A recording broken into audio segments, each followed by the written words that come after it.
Who were some of the people you met, some of the most fascinating people you met?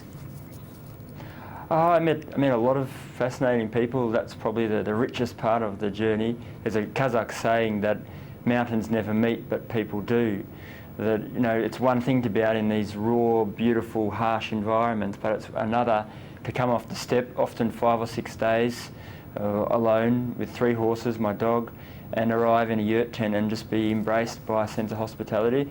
One guy called Aset, he was a lovely old Kazakh man who understood a lot better than me, in fact, what was ahead of me, and he gave me a small dog called Tigan. He said, you need a friend on the road, you need someone to keep you warm on those winter nights in the tent, and you need someone, you know, just to keep you company. And that dog travelled 3 years with me all the way to the end, and hopefully he'll be coming home to Australia. Now, he became your companion, of course, in the journey. Did you have any close calls?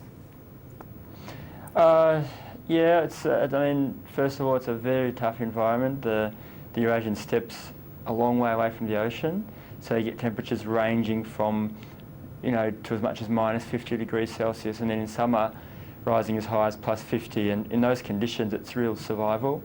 There was one time on the starving steppe of Kazakhstan, what's known as the Betpak Dala. My horse was injured, my tent was cracking up, I was exhausted.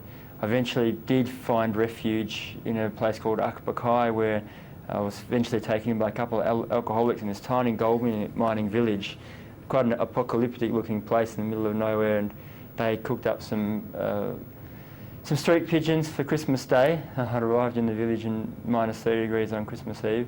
Had my horses stolen on 3 occasions. Yes. Luckily got them back every time.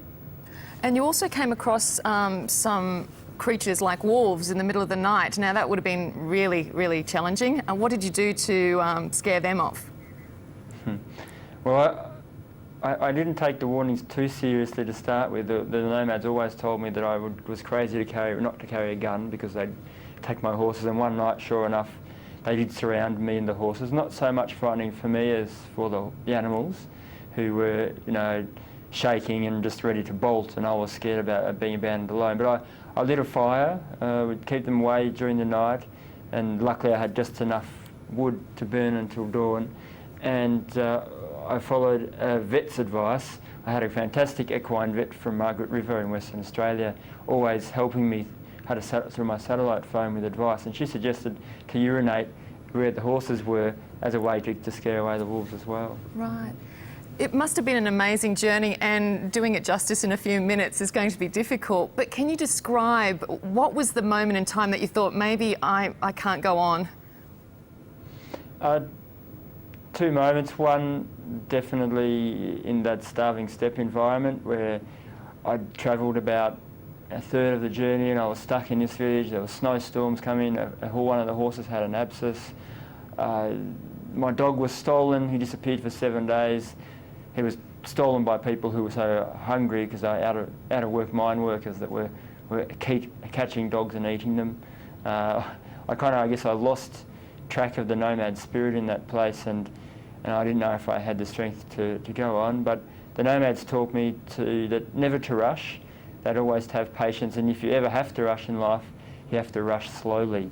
And that's really what pushed me on, and also realising that I'd come out here to experience the same conditions that the nomads have always had to experience. And as hard as it was, I knew that that's what I had to go through to understand their world. But another hard time, of course, is where my father was killed in a car accident, yes, 3/4 of the way through the trip. So, you know, it was a journey that was a journey of life, not just a side trip.